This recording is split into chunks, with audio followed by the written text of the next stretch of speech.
ladies and gentlemen, welcome to Spawncast episode 283. There's a couple of us here. We're missing a whole bunch of people, actually. Everyone's got life stuff happening. And then Sean found himself at a party somehow with a magician. But Nate might pop in randomly as we're going along here, as he tends to. So we'll have I think most of the crew back next week because MVG should be back from traveling. So just in time to see Silent Hill actually get revealed. But we still have some people to talk about a few things here tonight. Let me start with, we have Dreamcast guy. How we doing? Good. Gaming, living, splatting. Splatting, yeah. And then you're also playing Splatoon, yeah. Yeah. Good to have you here. Good to have you here. We got Jordan Fringe. Hello, I am here. You're at right time too after that Ubisoft event. All the Assassin's Creed, it's everywhere. Yep, lots of Assassin's guy. Creed. All right, good. Then we have, okay. Well, let me go to, hey, Evan was here first. I'm going to Evan. Evan, how we doing? I'm doing all right. You could go to Nate, Evan though. actually played Splatoon. Not he online. Played a relevant game that was released in this year. So, I don't know how much longer I'm going to do it for. What if I gave you? I'll give you $2. Let me give you $2 to get 1 month of online. You won't regret it. I don't want to. No, I will regret it. I don't want to do it. You like that? No, you really liked Splatoon 2 online though. You loved it. You say really liked, like it was. Dude, you were like I didn't play it for more than a month. You're just like, yeah, max level. It's like, what? It just came out. I wasn't max level. I hated the leveling in 2. I never got anywhere near max. Nate said he jumped in a game with you, and you were just sniping everyone. Yeah, it's Everyone easy was to just shit dying on people around who him. don't know how to play. Like, yeah, killing children is half the fun. That's the whole we were reason. playing with click. That's the whole reason Sean plays on the Switch is because there's no skill. Like, But we were let's playing go. with click, and you were dominating her. It's what I do. I mean, it was so bad. We played 2 matches, and you're like, "I'm done. I've destroyed everybody, and I'm not playing anymore. I've proved my point." And then you just quit. You don't have to like things you're good at. That's all I'm gonna say. It's not What are you, something a that has hitman? to happen. Yeah. I don't do this for pleasure. I do it for pay. Basically. Yeah, if you want to win, you just get Evan in your party and roll. It's literally worth paying the assassin for his month of online. I mean, I think one of the matches, it was like me and Evan versus 4 actual humans because like our players quit and we still won. Evan was just wiping everyone out while you were. Yeah, while you were Evan was just painting. sitting on top of a tower with a gun, just and it was just like, okay. We have Nate. Nate the Hate's here. How we doing, Nate? Yes, I am dealing with some nonsensical stuff. So Okay. Your house invaded sounds by actually crickets. like everyone. Hey, but you're here though. You're here doing that. It sounds like everyone was kind of doing that this weekend. But good to have you here, Nate. You do have a. We'll talk about that in a bit. But you have your own prediction. You have a predictions episode coming up this week, don't you? once the direct's actually announced, yes. Okay. It's just preemptive recording because we won't have time to record it when it's actually announced. So it's yeah, just that's pretty much what we're talking about. When's it going to be bit announced? about it tonight, just the events of this weird week. So, announcement Monday, according to the Nate the Hate Twitter account. Whoa. I'll be honest, we've been looking forward to this direct for so long. It I feels like assume it's been a long time. I feel like it already happened. I'll be honest. I mean, there's two things we've been looking forward to: Sony's event and Nintendo's event this entire time, like just waiting. And it seems like at least one of the two is going to happen here pretty soon. So, Well, the problem with the Sony event, it was that was a lot of assumption based on historic patterns of the last 2 years that Sony would have an event in early September. There was never any factual backing to it was going to happen. that's true. I mean, that's kind of how we line up for the Nintendo Directs too, though, and sometimes it works out. Yeah. So I felt all of Xbox Twitter keeps being like, "Good morning, PlayStation Showcase today." But hey, we're finished up with summer basically now. So into the fall, we'll see what happens. But we do have, let's see, we have the Jim Ryan, Phil Spencer stuff that was heating up this past week about Call of Duty exclusivity. We'll touch on that. Splatoon 3, we'll do some impressions on it because it is quite the game to get through online for multiplayer. It takes a while to unlock everything. So we'll just kind of talk about what we've experienced so far. The weird week of like the false alarm for the Nintendo Direct rescheduling, and it was all over the place with that. And then we did have the Ubisoft Forward, which Jordan Fringe, I'm sure, can give us some of the rundown on that since he's a big Assassin's Creed guy, and tell us all about that one. And we have a Discord question over there we can start with. With Temtem officially releasing this week, how many of you plan on playing it?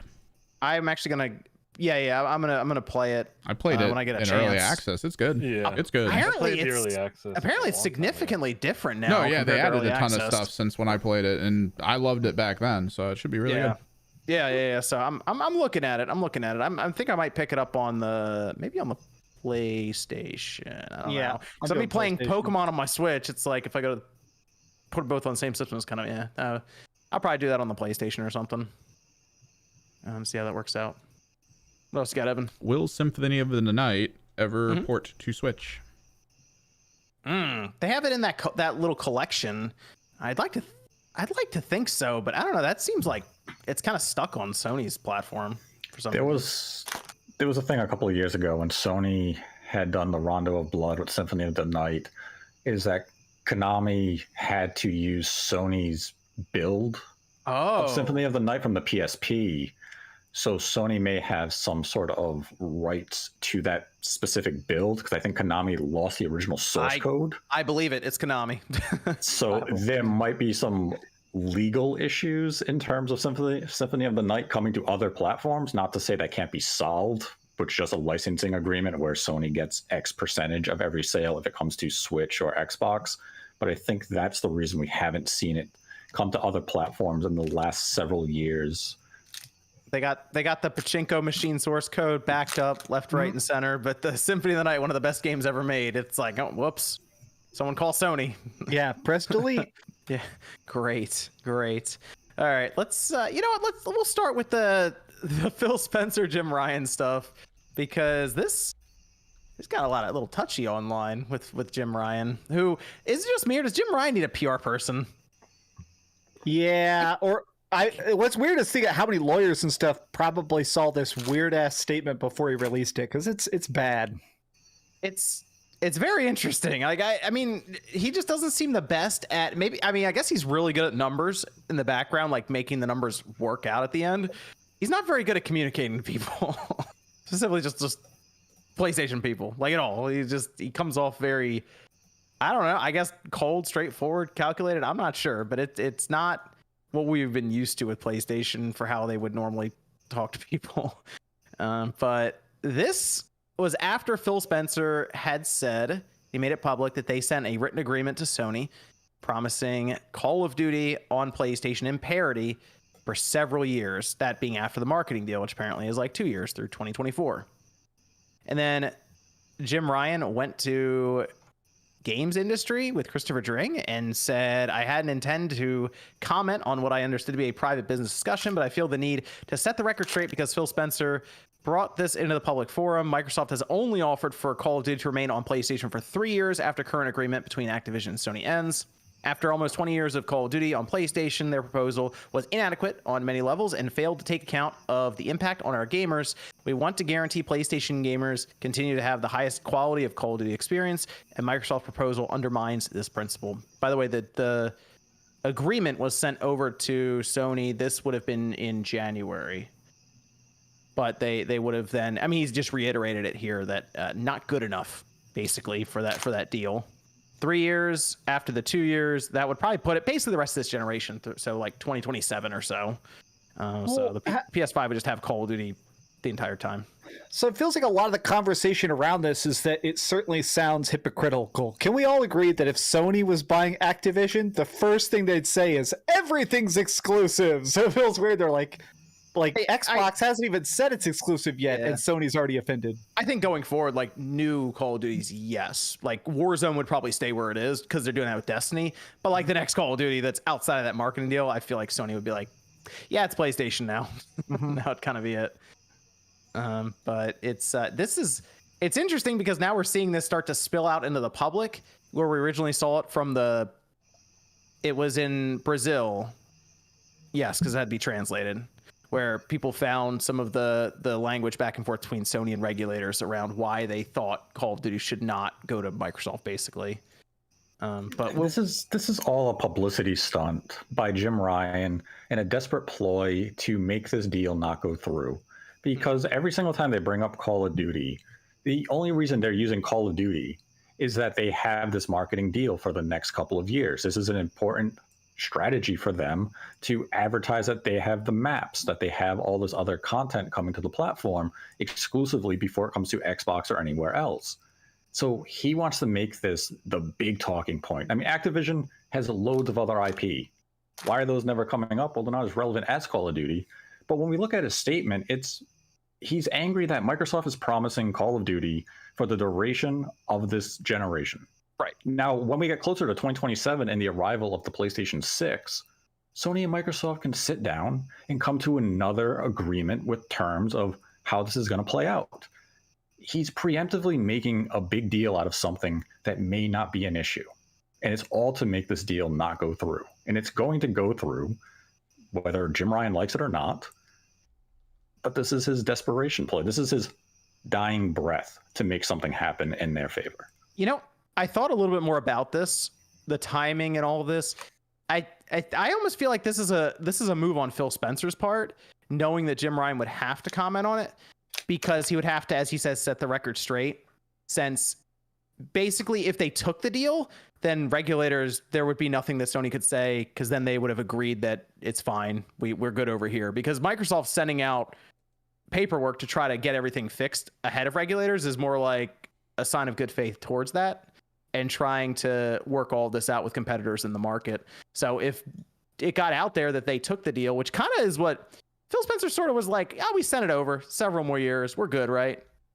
And I guess Jim Ryan was like, well, I have to say something. Mm-hmm. So he was kind of forced in the position of, it's not good enough, we can't do that, because they're still trying to fight it, like you're saying, Nate. So if they said, oh yeah, we got the deal, it's good, what are they fighting then? Because they've just come to terms that they've accepted the deal, and that it like they're like, well, it's going to go through, we're good the rest of this generation.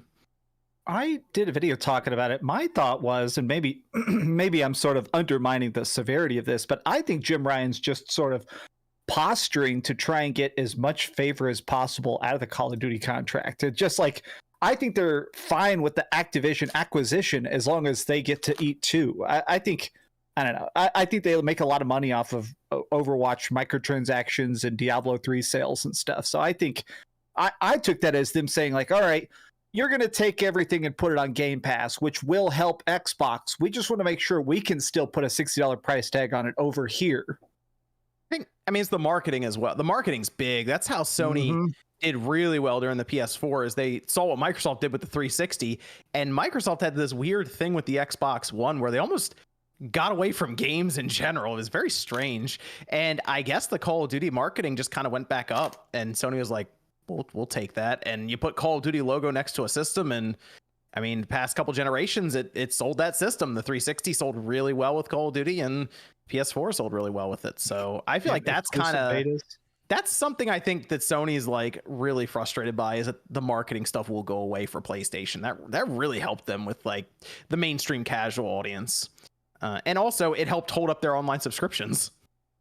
There's a lot of people who buy PlayStation Plus to play Call of Duty Online specifically. So you lose that too. And like potentially in the future, if they're like, what if they don't put Call of Duty on our system? Those numbers could go down. It's interesting. So I don't see a future where Microsoft is going to take Call of Duty from its multi-platform base. They know that Call of Duty is the phenomena that it is because it is spread out across all these different platforms. They're not going to rein that in and say, you can only play it on the Xbox, because that means a large percentage of the Call of Duty base will not invest in that game, and they'll look for something else. Microsoft isn't stupid. Let me ask you this. Let me ask you this, Nate. Minecraft away, did they? You know, they kept that everywhere. They kept that everywhere.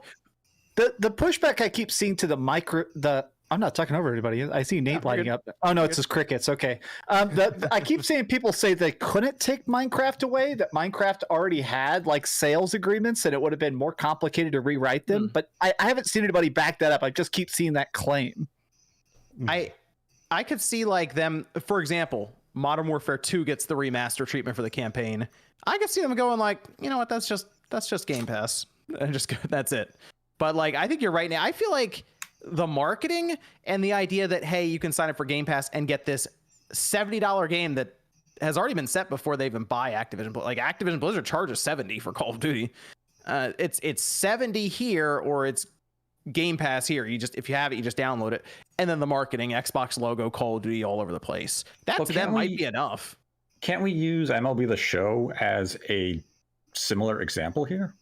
It's $70 on the PlayStation 5, or it's on Game Pass. Has Sony seen a decline in sales on the PlayStation ecosystem? I don't. You can't compare the what? I mean, Call of Duty is going to sell probably 6 times more, maybe more than that, than MLB The Show each year. I mean, but that's the thing. But that's the reason they would stay on PlayStation. Mm-hmm. I mean, if you're Microsoft and you're like, all right, we'll collect the money and hey, we'll use it as marketing for Game Pass.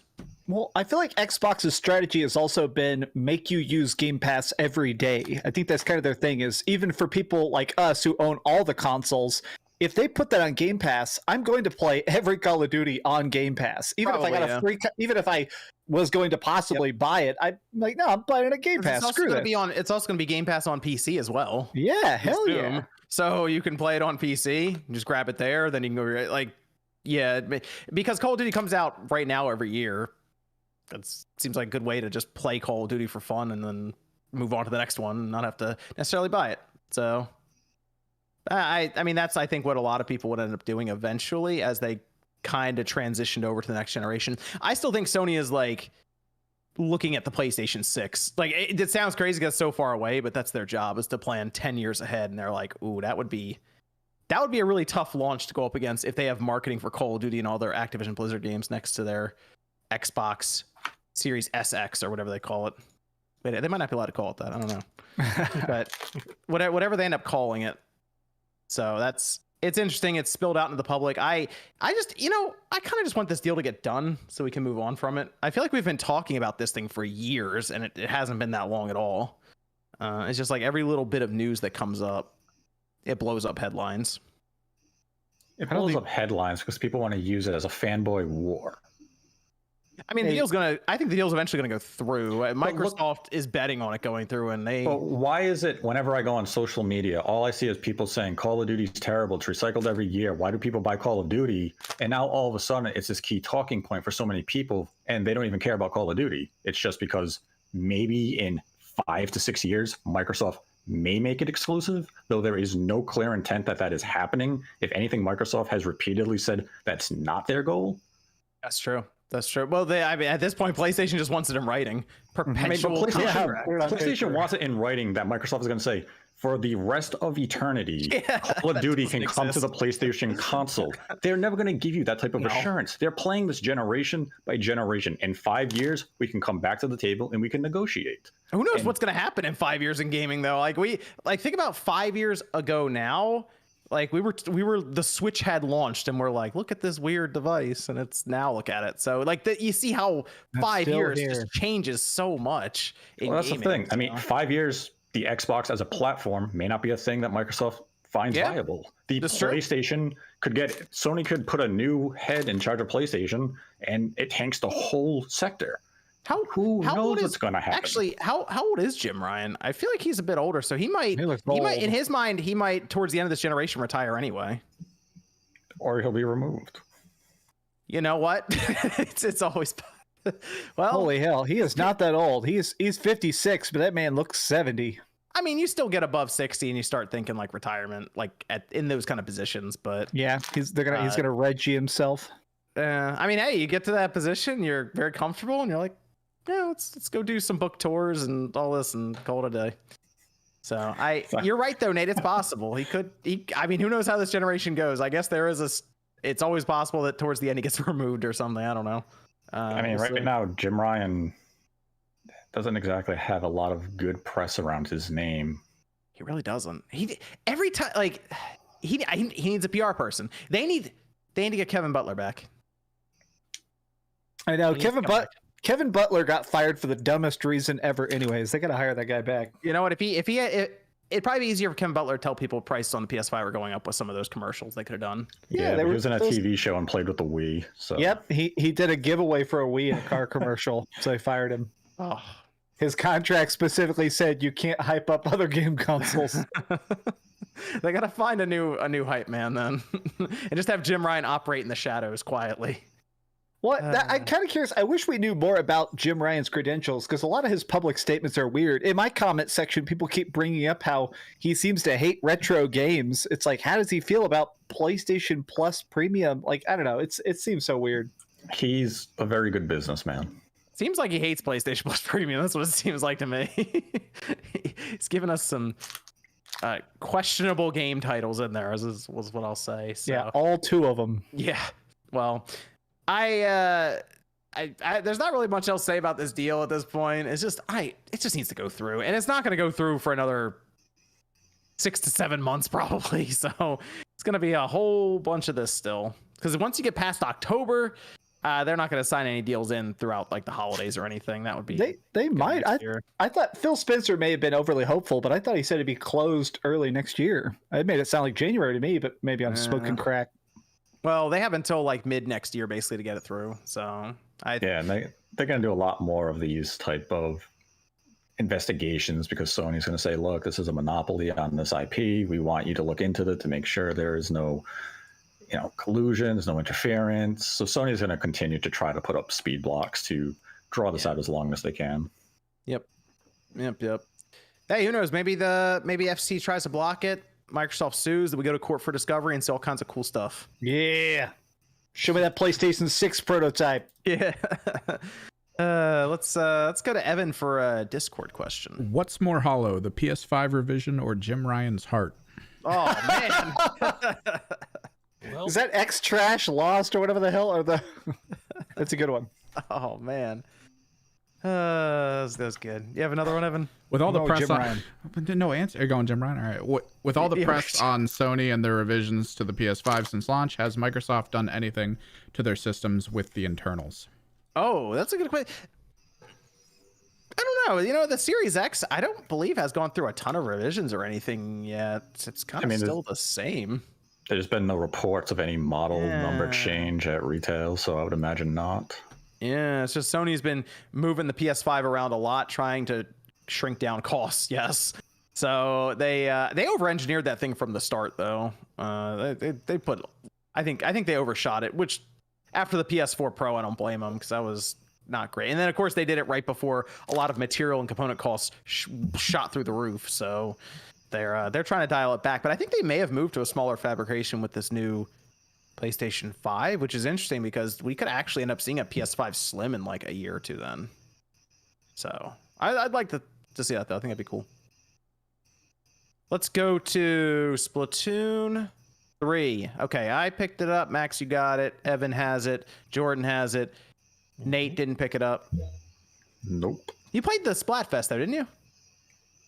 For like half an hour. Okay. That's fine. I've been playing the multiplayer for several hours now, with a bunch of randoms that would jump on. And one time I was walking through and RGT was just sitting in the lobby, and it was like, I'm about to do regular battle, so I just jumped into his randomly. So I like that. That was cool about the lobby system where you can just walk up to people. What do we think about Splatoon 3, though? Some honest impressions on it, since it is a long trek for the multiplayer. But where we are now, how are we feeling? It's my favorite DLC of the year. it's good. It's fun. It feels like Splatoon. And see, I said that, and that people were telling me that Halo Infinite will get content eventually. When I said that, I said that's definitely Splatoon. And then people told me that Halo Infinite was an issue, but all I'm seeing is Halo Infinite at an 87 on Metacritic, and Splatoon 3 points behind it. That's weird, because one of those games launched complete, which is weird that the incomplete one is rated higher. Hey, I'm just saying, we had another Splatfest this past week, and that was when I put Halo's Metacritic next to Splatoon 3's Metacritic. Go on. How you feeling, Jordan? I'll say I like Splatoon. I don't like new Halo. That's I don't really care about the ratings or scores on that. It's just personal preference. The game is fine. Like it's just more Splatoon. It feels good to be playing more Splatoon. Is there a big enough just from looking at it and playing at it enough difference from the second game? No, but then again, I'm not a pro Splatoon player who can maybe notice certain gameplay styles, like Miss Click when I was playing with her last night. She was noticing certain mechanics were different and calling them out as we were playing, and that's cool. Like that she's able to notice a lot of that stuff, and because I think she has like 15,000 hours or 1,500 hours into the game, and I only had like 19 into Splatoon 2. So it's still good. It's good. It's more Splatoon. I like a lot of the features. The game looks good. The paint, the splat itself looks really good. I think it's the best looking texture. Visually looks very good, yeah. For any current Switch game right now, and it's fun. I will be continuing to play it. It looks good on the OLED too. Like the OLED, Yeah. you have all these different colors of paint on the ground, and like they're mashed up and stuff. It looks like you get one of those like really bright pink like paints on the ground when you're going. It looks really good on the OLED display. Yeah. Or if you just have it like an OLED. Oh god, obviously. loading screen. Like, it is the OLED screen really makes a difference for that game in particular.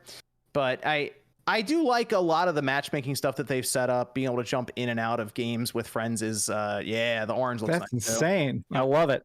Yep. The entire matchmaking, the suite for jumping online and playing with friends is a lot better. I will say that. I like the lobby they have set up where you can kind of mess around with the dummies that are set up, and you can see how much damage you're doing, and you can try out all the extra stuff. Yeah. Like I do like that they have there, and then you'll see your friends pop in. You have your little locker. You have the card table upstairs. They try to make it seem like there's a lot going on there when technically there's not, because it's really just you there, until you're going into a battle. Well, have you seen if you do a battle and then you say, I want to keep this team, they'll be inside that room with you and they can splat and practice with them.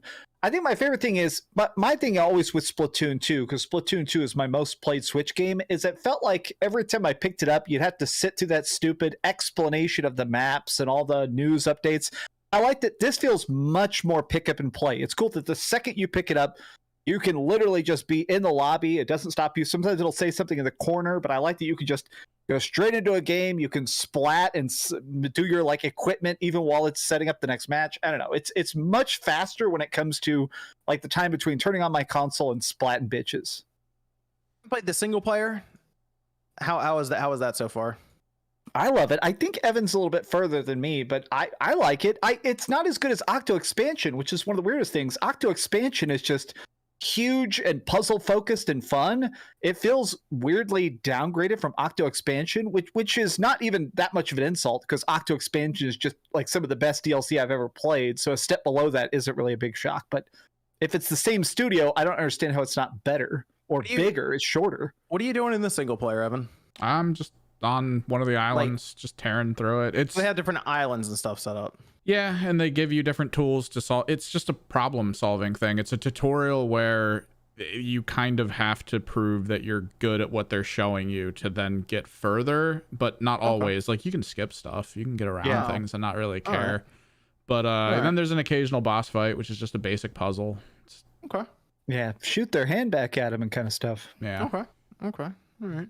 I mean, the online, I assume, is where the primary focus going to be for a lot of people. I mean, how long is the single player? I don't know. I haven't beaten like it, but it's probably hours? It's probably not too long. But the main thing is it's going to show you mechanics for weapons and I guess supers that weren't in the second game, because I already got to use the sticky hand, which is pretty cool. It's like a Spider-Man thing. You can just fling yourself around the map. And then I also got to use the crab tank and I think the bow and arrow. I like was pretty good. I like the katana. We just Splatana. Yeah, that the thing was pretty Splatana. cool. I was using that and I was having a good time with that one. The charging ability where you kind of send it vertically at people. That one I've been having a lot of fun, and I've been using like the Splat dualies. That's the other Dualies weapon. are the main. The dualies, I got to try the Splatana with we're doing Salmon Run, and every round you get a randomized weapon, and some weapons I'm realizing that how do people play with half these weapons?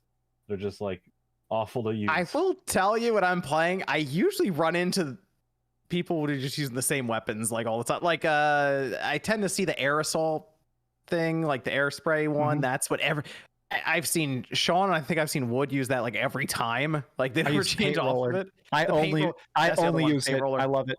Those are the two. Like I always see the paint roller. There's always a paint roller on the map, and there's always like that the air aerosol gun one. I've been trying to jump between them. Like I try to use the paintbrush, which is cool because you can just kind of fling almost like a shotgun blast in front of you, but if you hold it down, it turns into a mini paint roller. So that was kind of neat. And I tried the paint bucket. I just got the tri-shot bow and arrow things. I've been trying to play around with these different ones, but I generally go back to either the splat dualies or I'll just go to the paint roller. So, but the splat tana is right there with them. So I want to try using that more. But I do like what I'm seeing so far. It does feel like Splatoon though. I will say it's not. They didn't do anything to try to reinvent the wheel or any of that. They just stuck with it. And by the way, that's actually why I think Halo Infinite outscored it, Jordan, is because Halo Infinite tried to do a single player that was an open world Halo game, which is something we hadn't seen before. Whereas why didn't they do that in the 3 back half of the game? Is just Splatoon again. Yeah, did the reviewers stop halfway through the single player? Yeah, I know, right? The back concept half was great, and then they just forgot about it. The back half of Halo is just like Halo again, just the old Halo games. Well, here's the hallway. It's more boring than old Halo. Like it's not even on the same level as old Halo. Is the problem? It's just the same room over and over again, except you either turn left into it or right. Jordan, I gotta tell you though, when we did the co-op, me, Nate, and Sean, we actually got him into a campaign which he's never done in Halo before. Oh, that's dude, weird. It was a blast. Nate, tell me that wasn't fun. That campaign co-op. It was fun, but I mean, we were screwing around with a lot of stuff. I mean, I was in the tank. You were destroying some things. Sean was just kind of dicking around, and I'm just rolling up behind him with the tank, blasting elites and everything. Then we're Spider-Manning all over the place with the grapple hook. I mean, the co-op is going to be a blast when it launches in November. See, Nate and the 200 crickets agree with me. Oh, it's definitely more than 200. And they're coming for him. So some of the things I think that could have been cool with Splatoon 3 is if they had I don't think like a big team mode, but like maybe a 6-on-6 or an 8-on-8. Just get like more people on a larger map. I don't know if that would have affected the performance or anything, because they do try to keep it at a solid 60 frames the whole time, which they kind of need to for a competitive game. That's what I would like to see maybe in the next one, because this should be the last Splatoon for this generation of hardware. Maybe the next one they go with like a larger scale Splatoon battle. I think that would be really cool to try. And the single player open world, sure, whatever you want to go and do something crazy with it, that'd be fine too. But I think that would set that game apart from these past 3 Splatoons, even, is to do something wild like that. So, but hey, if you like Splatoon, it's more Splatoon, and it's very good. It's a high quality, polished, competitive multiplayer experience. Third person shooter. You don't really see as many of those from the first parties anymore. So, and the best part is definitely the fact that this is the worst the game will ever be. Like, the Splatoon games always launch with like a good amount of content and get tons and tons and tons of free updates. So seriously, like, if you're into Splatoon, it's only going to get better. Track record, we can go on with the second one. It's we'll see plenty of updates. It said 2 years worth of content for this one, and I mean, after seeing 2, I believe them. So I think they'll continue on with the Splatfest. We'll see what they have set up for us. They had rock paper scissors last time. They've done ketchup and mayo, all kinds of things. So we'll see what creative things they come up with there. Let me go over. I'm going to grab some of the super chats. Evan, if you want to hit us with their Discord question. Splatoon specific one. Is it worth buying it for the sake of a narrative for someone who doesn't like competitive gameplay? I'd say no, since I feel like the competitive gameplay is at least 70% to 80% of what that game is. Mm-hmm. Yeah, I would pay the full price of Splatoon 3 if you are going online like 80%, 90% of the time. Yeah, like, that's where you're going to get all of the experience from. Most, like you said, Max, is like 5 or 6 hours for the single player. Yeah. And it's beautiful. It's beautiful and it's quirky, but a lot of it is some of the missions I'd beat in literally 60 seconds, where you literally go in and it's like, find the key. You found the key. Bye. So it's like, Yeah, so I think it's worth buying if you're going to leverage the online play specifically. Let me go to some of the super chats. Veluxian says, anyone else do all of Splatoon 3 stories in one go? It was amazing. Pretty much. No, there you go. Mobile Gaming Master Race says, X-Trash lost to PlayStation is my rival. Mobile Gaming Master Race, wow. For phones. It's better than Stadia. Dude, phones are getting involved. Hey, the Stadia slander. Christabel says, you guys think Jim's clap back at Phil is to stall for extra years with COD to allow more dev time for the next SOCOM, Resistance, Killzone, or even MAG. Hey, you know what? Let's go. Let's get MAG. I wish. Let's get MAG going again. Well, I did see so many people actually bringing up SOCOM. I always forget SOCOM, and I even played it, but people are like, bro, if you're bitching, make one. Make a shooter, bitch. That's the big thing people bring up is like, Sony, one of the other reasons I wouldn't mind this deal going through is because, and I wouldn't even mind Xbox or Microsoft being like, this is exclusive now. Call of Duty is only Xbox. I want to see what Sony comes up with. They gotta come up with something. Do a new Killzone. Like, I already loved Killzone a lot. Even Shadowfall, which people hate. It's like, man, bring it back. Give us a new team. You know, do it. Yeah. Yeah, and they would probably, if it's a live service game like that, I mean, they might drop it on PC and PlayStation day one and just cross-platform play the whole thing and roll along. So have Bungie help with it. Yeah, exactly. Killzone would be cool. I wouldn't even mind them just doing a new IP. Just let's try something new so we can try to go up against Call of Duty military shooter. So Dave says, what was RGT's casting couch comment from last week officially canon in the Spawn Wave cinematic universe? I mean, yeah, it would be, for better or worse on that one. Huzzah, no message, thanks, huzzah. Hell Knight says, love you guys, hope Elder Scrolls 6 is set in Valenwood. That would be incredible. Dude, I just want to make sure that Elder Scrolls 6 is set in my lifetime. Yeah, true. That's what I want to make sure. Let's start with that one. Just want the Dunmer to be there. Dark Elf supremacy. Yeah. Nick says, does anyone know on the cast if they fixed up the GTA trilogy and what they've done about all the launch issues? They have patched that game like crazy. They have the patch notes on one of them was like 8 pages of stuff that they had to fix. If you're going to get it now, I would look towards, like, I think the PlayStation version is a lot better. The Switch version is still kind of sketchy, but I think it's much more playable now than it was day one. And I've seen it on sale many times. There have been a couple times where it's been like $20 for the collection. So I played it just like 2 weeks ago on PS5, and it's much more stable. I never really hated the game in the first place, but I mean, it's definitely more stable. But it definitely, I don't know, it still feels weird. It still feels like the lowest tier of recent Rockstar stuff. Oh yeah. Ruffle asks, Evan, what if Splatoon was on PC, would you be playing it? Not really. For competitive shooters, I don't enjoy third person over first person. I've never enjoyed that concept of somebody around a corner has advantage. Like, you're a first person shooter person. Yeah, I heavily enjoy those. Okay, first person. What if they let you go first person with it? That'd be weird as hell. Well, what do you see when you go? Splatoon? What do you see when you go in the ink? Is it just all dark? I don't know, but I just want in the shadows. Intel says, let's see. Oh, let's be real. PC players ruin Call of Duty anyway. Oh man. David says Microsoft paid for chip prioritization too. I see Microsoft trying to be a monopoly like they are in the PC software space. You know what's interesting? I noticed that the Xbox Series S got like a very quiet, it's not a price drop, but they're doing some interesting stuff with that where you buy it and just get a game now. And you can just pick the game. Like Sean bought a Series S. He picked the new NBA game, 2K23 or whatever. There's like, here you go. It's like this $70 game, and they just give it to you at checkout, and it just zeroes out for the Xbox Series S purchase. So instead of being $370, it's just $300. So I don't know. They're doing some interesting things there with that, with all the talk around price increases on the PlayStation side. Grizzly said, Nate, he is the CEO of SIE. It's not in the best interest for Sony, meaning also not the best interest for shareholders. What else is he supposed to say? The back and forth is a nothing burger. Who's saying otherwise? Maybe he's agreeing with you. I mean, it's very clear that it's a nothing burger. He's just putting on a spectacle because he has to appease his shareholders and try to do his best ditch effort to get the deal not to be made or to make Microsoft come to the table with a better offer.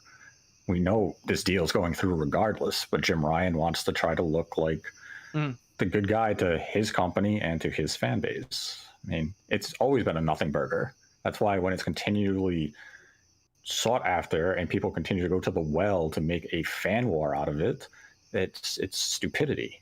I mean, it's just going to go through. It's ultimately nothing in the end. Just because I made 9 videos doesn't mean I'm trying to poison the well. Jeez. Where says I just need Metal Gear Solid with an original story. Oh, a new Metal Gear Solid. Okay, a new Metal Gear Solid. That'll never happen. Without Kojima, I don't know about that. The Fallen says, Sony. What was that, Nate? Hold on, Nate. What was that? I mean, Konami still owns it. You don't think You're they gonna take another shot? You don't think they could come up with a story for Metal Gear Solid? I watched that happen. That's called Metal Gear Survive. Yeah, Metal Gear Survive. Yeah. Yeah, that was like a spin-off thing. I mean, look at Kojima at the end with what he was doing with Metal Gear Solid 4. Who would they go get? Like, they wouldn't make it internally. They would go get someone else to make it, right? They could make it internally. I mean, they still have developers. It's true, but they have someone who would lead the project well enough. I don't know. They haven't really done anything like big, have they? Like recently? Internally? Yeah, like themselves, like on the level of a Metal Gear Solid 5 or something. No, but I mean, in recent years, you could tell they're trying to rebuild themselves. So even if this was a project that they had started, let's say 2 years ago, they're probably still 3 to 4 years away from actually releasing it. But at the same time, Konami is teasing some meaningful stuff at Tokyo Game Show in a week. So yeah, that's interesting. I don't know. I feel like they're going to disappoint everyone, but I have hopes. I'm back in the Konami cycle again. I think Konami's gonna catch some people by surprise. Oh, I like that, Nate. I like it. All right, good. Wait, Tokyo Game Show's this week. Thursday. Some more Pachinko. I like it, Nate. I like it. All right, cool. Okay. My hopes are high now. All right. I mean, you started to buy Konami games again. That trend may continue. Oh, Konami may be back. Interesting. You sure about that? Interesting. Yes, I am. Okay. The Fallen says Sony is mad that Microsoft wants to be an actual competitor. They had a monopoly during the PS4, Xbox One, Wii U gen, and are terrified that there is a threat. No, they definitely want to make sure Microsoft doesn't get out of hand. I will say that. Ness says, have you guys played Steel Rising? Pretty good Souls-like game. Can't wait for Liza P. I have not played Steel Rising. I saw the trailers and stuff for it on Steam. It looks good. It does look good. I meant to buy it. Yeah, I asked him for a review copy, and they ended up not giving me one because I liked Thymesia. It sort of looked like Robot Thymesia. I heard it actually is really, really, really good writing. You can sit down and talk to like all the heads of the French Revolution, and they're written really well. So you can literally sit down and talk theory, and then go fight robots. I'm like, that actually sounds pretty good. Okay. Braden says, thoughts on the Stalker 2 pre-order refunds? Yeah, it's kind of a shame. It sounds like that game's just delayed indefinitely as they deal with, obviously, everything's going on there. Yeah, they're Ukrainian developers. They're in the middle of a war. If you can't understand this indefinite delay, then... Yeah, who knows when that's going to come out then, if they're doing pre-order refunds now. So, we'll see. Max says, if Splatoon 3 should be DLC, how would you price a new single-player mode, replays, music, stage, kits, supers, quality of life gameplay, and graphical improvements? $29.99. Yep. Yeah, same price as the Octo. Well, I mean, the Octo expansion was bigger and more content. Like, compare the Octo expansion to this. You know, it was cheaper and more.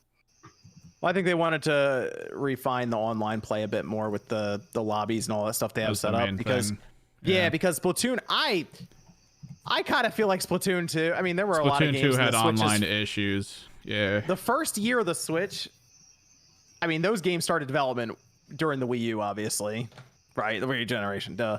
But like, I almost wonder how many of those were initially like, let's make this next Splatoon game for the Wii U, and they're like, oh, let's make it for the NX. So I kind of feel like they're like, all right, the Switch is rolling. Let's actually like take advantage of the online system we have now and everything. So that's, I think, one of the big reasons they wanted to do it here, and it'll run them to the rest of the end of the generation anyway. Let's go to the Nintendo Direct rumors, which were actually kind of a weird. It was a weird week for Nintendo's Direct stuff that was going around. This happened this week after we had the passing of the Queen. There was information that got put out. It was from, I think, Mike Minotti first said it, then Jeff Grubb, that Nintendo had, or something was going on within Nintendo, one of the branches somewhere, something, and the idea was brought up or floated that they may delay a Direct that was never announced in the first place. which is sort of funny. Not Grubb, Dan Reichert. Dan Reichert. Okay, so they pulled the info from Dan Reichert on their Twitch stream for Giant Bomb. Mm-hmm. Okay. And it just went through the grapevine and all of this. Okay, because it sounded like he got a message from someone that's like, ooh, this might cause some issues with our scheduling. Which, I mean, they're probably trying to make sure they're not like having the direct when the funeral's going on or something. I mean, is my assumption during the world event. There's always these type of discussions when a world event happens. Yeah. I mean, if you look at Nintendo's UK Twitter account, you will notice that they had not put a tweet out on Friday. Sure. So it's very likely Nintendo UK socials will honor the period of mourning for the country, and they will engage in social activity. Now, that discussion could happen at Nintendo of America, where they're just saying, this is what we're planning for next week. Is this going to impact our planning in any way? And that could be the extent of the conversation of just wondering. It didn't mean that they were discussions of them actually sitting down in a meeting room saying, well, the Queen is dead. We have to delay the direct, right? No, It's just, is this something we have to consider? What are we looking at? We can get, we'll have a discussion at Nintendo of America. Nintendo of Europe can have their discussion. NCL will have their discussion. And ultimately, if there was going to be a delay, third-party partners would have been informed of it by Friday. Yeah, they would probably know by now. They would be. As of now, there's still no indication that any delay is happening for this still to be announced direct. But it's just internal banter of something that's happening in the world. Do we have to adjust our marketing plans? I can tell you, Nate, after that earthquake happened and Nintendo had to like kind of scramble and delay that direct. Some of those press releases still went out. Like it was. Oh yeah, I remember that. Someone went out because I know some places that were like, okay, here's when the direct actually is now, and it's like, okay. I mean, if you're delaying a direct, even if it is due to a world event, there are so many cogs in the wheel that you now have to hit the brake on, and you're not going to get all of them. Something is still going to be moving forward, even in a state of inertia, where it's going to be like, oops, that shadow drop that wasn't supposed to be known now got rated by the ESRB. Now it's public. What do we do? Oh, that embargo, we forgot to send out an email saying, put it on hold. Now it's published. Yep. So in this one's really interesting because the direct hasn't technically been announced yet. So if that stuff goes in motion and it's like, okay, because before it was announced with the earthquake situation that happened, in this case, an embargo could lift on a game that's not even announced or shadow dropped yet. And that would be like, what do you do if you're the publication then? You just go, I mean, I guess we just put this out. I'd post it. I'd rather post it and apologize and get those clicks, baby. Yeah, I don't know what else you do. You just drop it. So that's one of the things I'm like, Nintendo's just gonna go with this. I would assume they're fine with it, and I mean, it seems like I saw this Twitter account called Nate the Hate that said announcement Monday. I assume for a Tuesday or Wednesday direct, depending on where you are in the world. So there you have it. The plan is still that the direct will air on Tuesday. Okay, there you go. It's interesting to look forward to. There were some other talks. I think we saw. I mean, we've seen predictions. People have been predicting this direct for so long with things that could be there. Metroid Prime, which by the way, Metroid Prime Remaster kind of has to get announced soon anyway, since that's allegedly November and it's September right now. So they would probably have to announce that here soon. Like that is something that would probably put them up against it if they attempted to delay this direct. So I feel like some of those things probably stop them too. But the good news is, Nate, there are a couple things that are getting floated around. I saw Sean was mentioning that Doc Trey had talked about Batman, Nate, which is something that Sean really wants, and you might get redemption there. And you know what? I remember this, Nate, because this is a long time ago. I feel like it was 4 years ago. You mentioned that Call of Duty was going to go to the Switch. Mm-hmm. That was a long time ago. Yes. And that's another one that Doc Trey mentioned. Sean was talking about that Call of Duty Remastered. I assume it's just the single player Call of Duty. That'd be a very late port at this time. I mean, when I was hearing about it, it was something that was supposed to come out that year. But I mean, projects get canceled, shelved for any number of reasons. I'm trying to figure out what Call of Duty it would be then. A tactics game. Not this year's.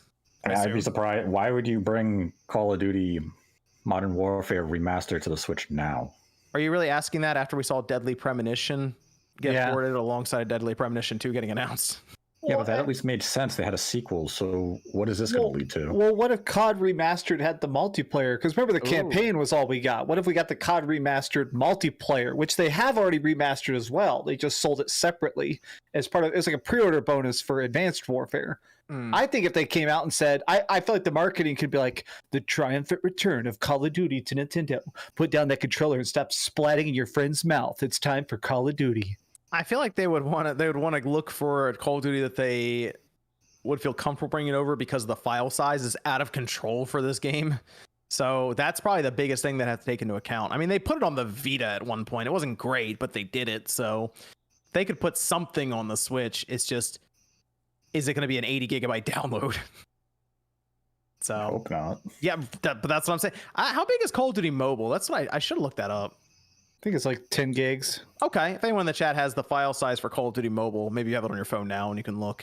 I'm just curious if that's even an avenue they'd go, or they can use some of the stuff they have there in terms of compression and all of this and get a Call of Duty on the Switch since it's running ARM.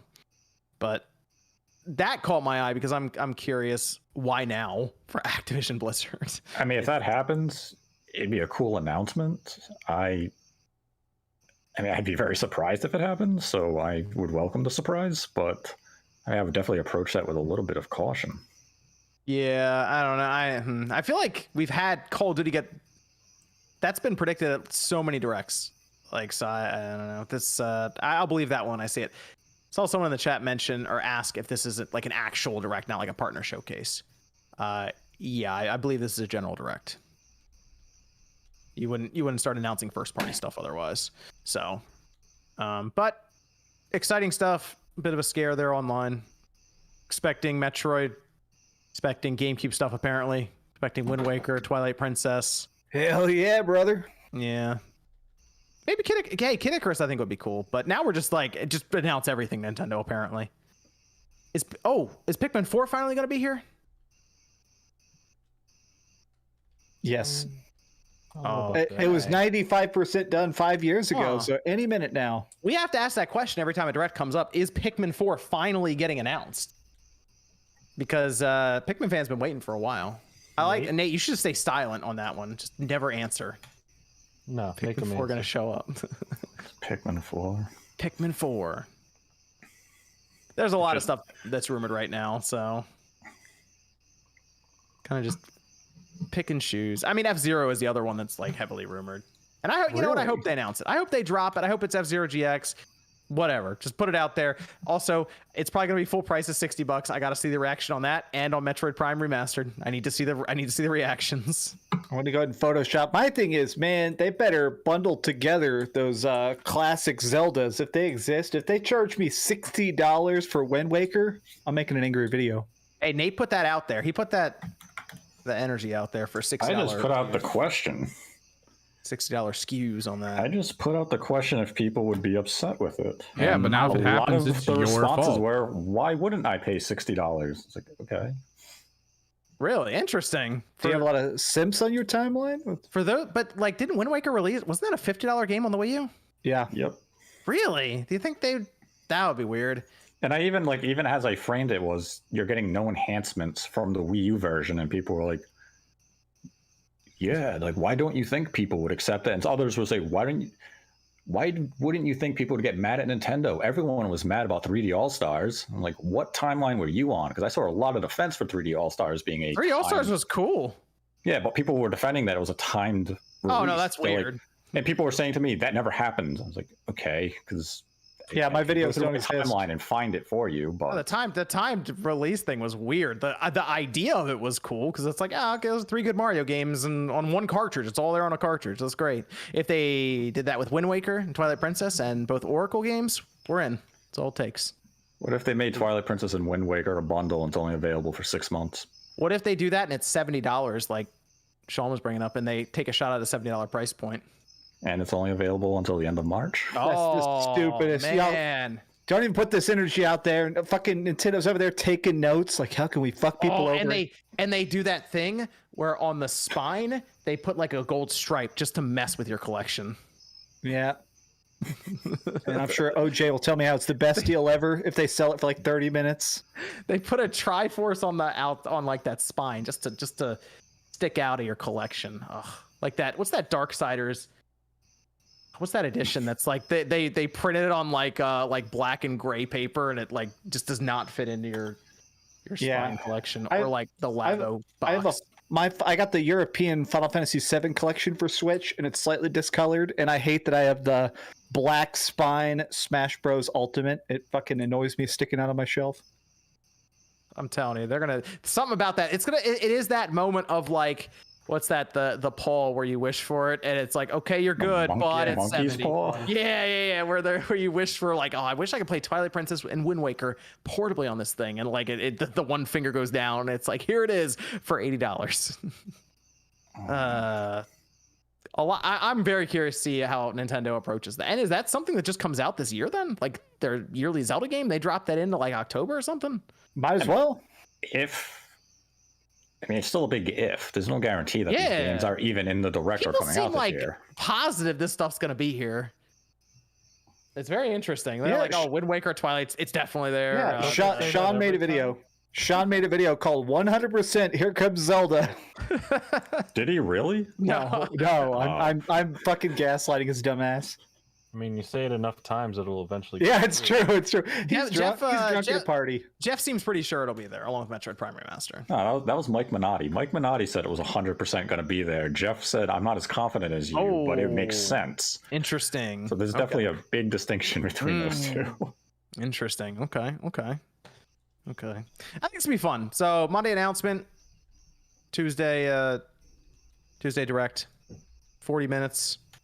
Focusing on stuff this year and then it's next year. So I guess the last question is Zelda Breath of the Wild 2 here? No. I don't know. I'm gonna. Maybe. I kind of feel like it. I don't know. They could wait till the beginning of next year to talk about it.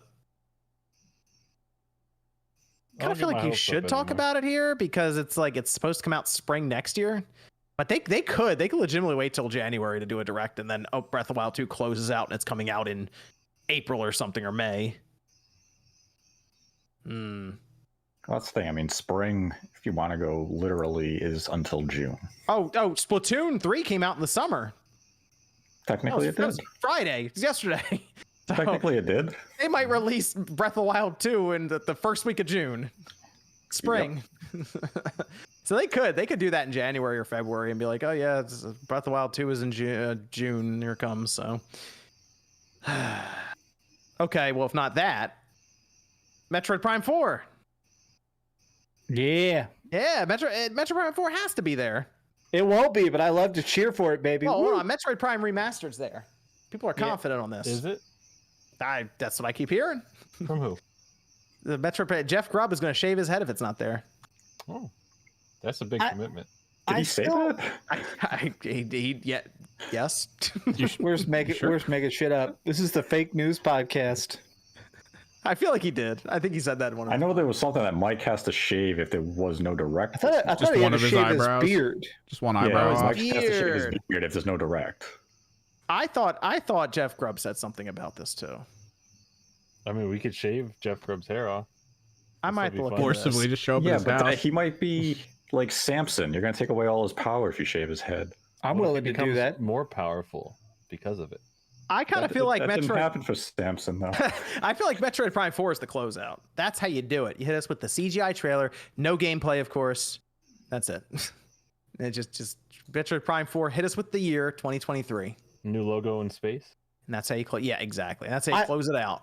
I feel like they're gonna do I think they're gonna do the talk thing where they're gonna come out and have like the director and he's gonna be like, "Hey, we're still working on Metroid Prime 4. It's got like so many graphics, at least 30 frames a second. Now let's talk about this game that's 60 frames a second, Metroid Prime Remastered." The Beyond Good and Evil 2 They trick. have to. Yeah. Metroid Prime 4 has to be 60 frames. Oh, I know. I'm just trolling. 30. They can't do that. 60 on Switch Pro. See, there we go. That's kind of the reason I think it might be holiday 2023. Got to have room for the Switch, the new Nintendo Switch to get out there in the first half of next year.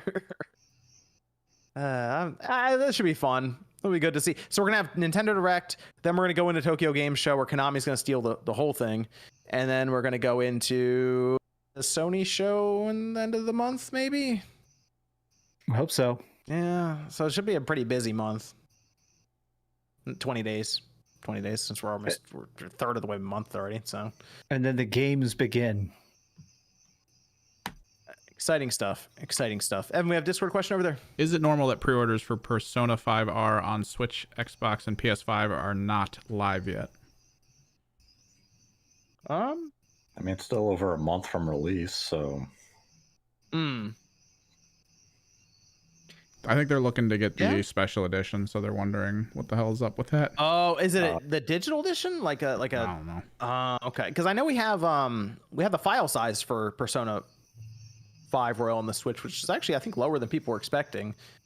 I didn't try to look on to see if you can pre-order because I'm gonna get that one physically and just kind of put it up on the shelf since that's a game that's like a 100-hour commitment, but it is such a monumental thing that it's leaving and going to all these different platforms. So That's a good point. I didn't even think about that. I'm going to pre-order it too, physically, because I've already beat the hell out of that game on PS5. I ain't playing it again. And it's all on one cartridge, so it's not like you got to download part of it. That's what people were wondering. Like, all right, this game is kind of large on the PS5. Oh, yeah, nope, it's all on one cartridge, so you don't have that white banner that's like, yeah, download 80% of the game.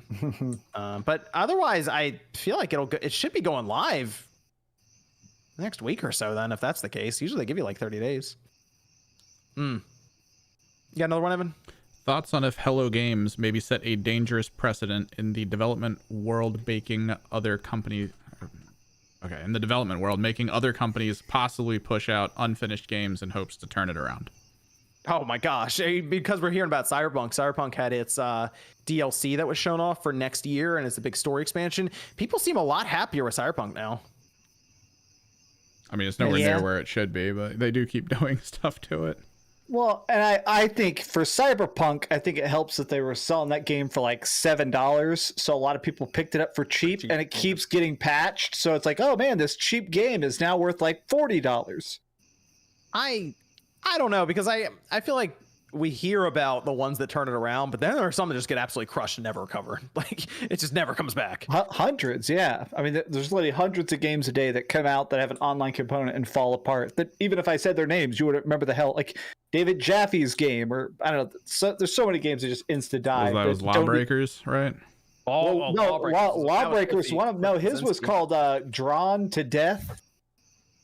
Yeah, but I think Lawbreakers is a great example. That came out, terrible press right out of the gate, never recovered. Eventually servers were pulled offline, that was that. But there's a lot of things that has to go right for you to get back to where you're in the good graces of everyone. And you also need a lot of funding and people willing to weather that storm. Not everyone wants to do it. So I think most, probably all, would rather take the good publicity out of the gate and then just kind of go on cruise control and patch the game with a very happy community. So I don't think anyone wants to go the path of No Man's Sky. On the note of online stuff, did y'all see what's happening to Splitgate?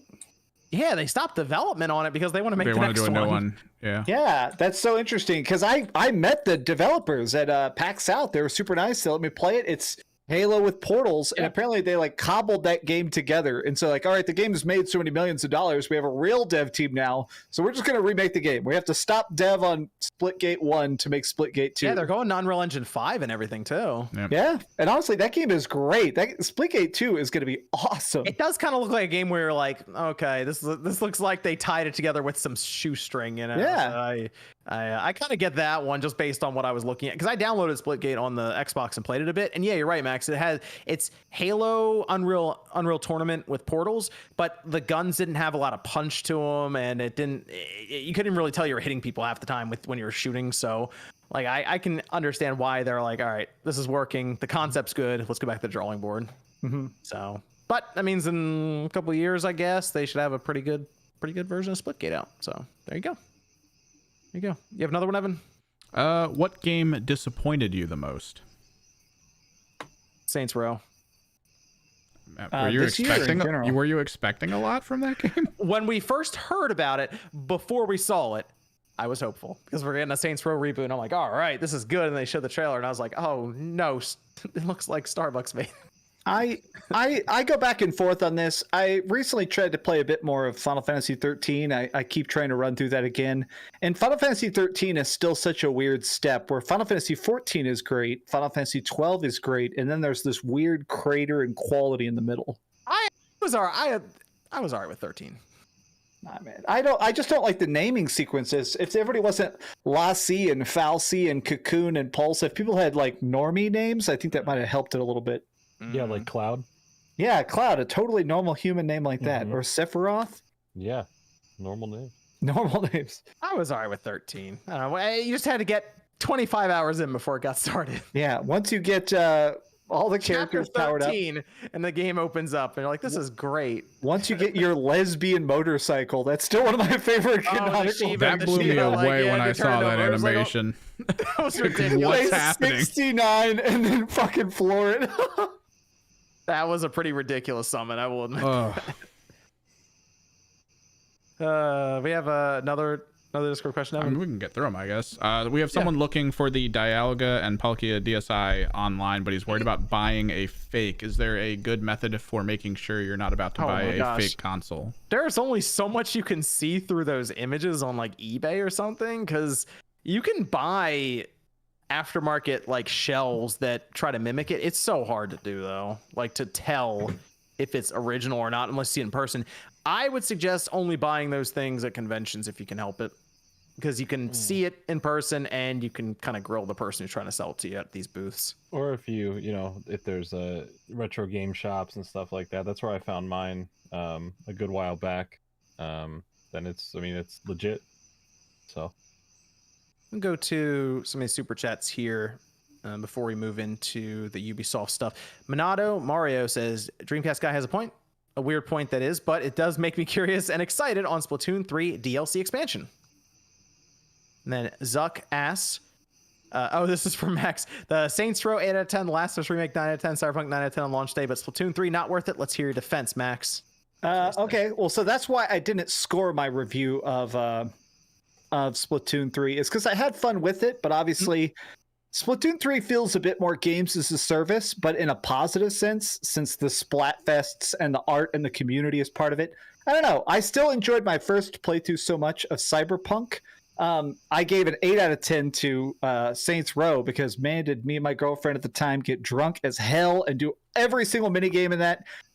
Fake insurance scams. I mean, that's kind of the point with reviews. It's my personal opinion. These aren't about some gigantic objective. If you took me to court and sued me for my review scores, I can't really defend them. And it's just, I beat the game and I go, man, this was a fart or this was good. Like, if you disagree with my opinion, well, that's fine. Tell me I suck in the comment section because it helps the algorithm, bitch. There you go. Rich says, Stadia merging to PlayStation Plus. It's happening. Stadia merging to PlayStation Plus. PlayStation can already stream their games. I don't know about that one. There are weird Stadia people on Twitter. Occasionally I go to the Stadia side of Twitter and they are just coping. I'm still shocked Stadia is still a thing. I will admit that. I thought Google would have given up on it, but I thought they were pivoting it to other things, and it's just kind of like they're leaving that on just to do it. I still get emails that say, "Hey, you can claim all these games," and like they're throwing games into that pro membership just to claim. There's a whole bunch of them, but like I don't even care to turn it on to go claim them. So. At this point, they need to pivot, like you're saying, Evan, and go to the business route and just take the technology and see who else wants to use it. Just like Microsoft and the altered reality stuff, they were trying to move over to business because it really wasn't working for games. Oh yeah, the HoloLens is used by like surgeons and stuff now. You can use it as architects. You can actually see what you're working on, just kind of in a visual sense. That makes sense. Yeah. Cedric says, in Splatoon, do you dress your character for fashion, or do you make sure you're getting all the max stats even if the outfit looks trash? They let you do the fashion now, right? I thought someone said that you can make an outfit look away and then you can put it over top of stuff, or was that something else? I just I just look at the stats, to be honest. I look at the stats too. I think the only thing I'm obsessive with is I think headphones. I don't know why. I think headphones are the coolest thing in video games. You'll notice even in my Saints Row review, my character is always wearing headphones. So I always like to wear headphones in Splatoon. This from Brandon, says John back on cold Sona. Squid Sona. John back on Cold Steel. I did fire it back up the other day and put another couple hours into it. So I'm working through it. I think I have another 5 or 6 hours to go to beat it. So I am getting there slowly but surely. Donkey Kong fan asks, question for Nate. Do you also believe Nintendo delayed their September Direct due to the Queen's death, or will Nintendo carry on with the Direct? Wasn't that already answered? It just popped up. It seemed like a pretty easy thing for you to answer. It's going on as scheduled unless something drastic happens on Monday morning. We will know quite a bit more Monday morning then. Probably 9 a.m., about an hour after Newswave goes up. Be ready. I'm sure Nintendo will be there. Ready to strike. Unless Nintendo decides to shadow drop it on Tuesday, which just seems unlikely. Yeah, you feel like they want some build up because it's an actual like direct, not like a mini or something like that, to everyone's knowledge. All right, let's talk about Ubisoft. We don't need to talk about D23, do we? They want to watch that other than Max, you watched it.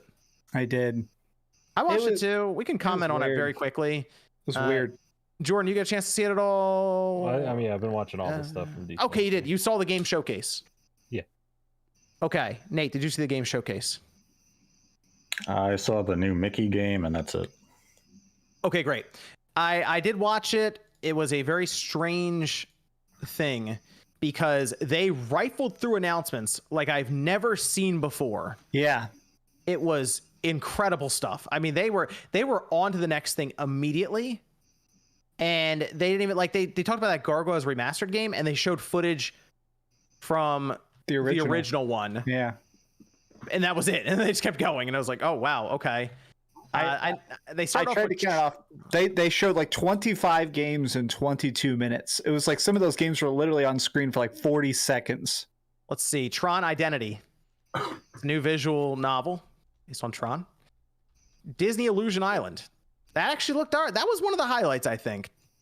Looked interesting. 4-player co-op, platforming game, has that Rayman Origins sort of look to it. Mickey characters, Donald, Goofy, Minnie. We had Midnight Suns, which, by the way, the next gen version or the current gen version of Midnight Suns is coming out December 2nd. So it's making this year. I was not expecting that because it's supposed to come out next year. The Switch and last gen versions are slated for next year. I thought about this though. If the next gen or the current gen versions come out in December, what if they just end up like canceling the other ones because it's going into next year and the game will technically kind of already be out? I wonder if that's a possibility with kind of how they're positioning this. It's very weird to bring out the last gen versions later. I don't know who the market is for that game. A card-based strategy game centered in the Marvel universe just seems like the weirdest. Like, why give Wolverine and then have punch cards? That seems like the weirdest use of those characters.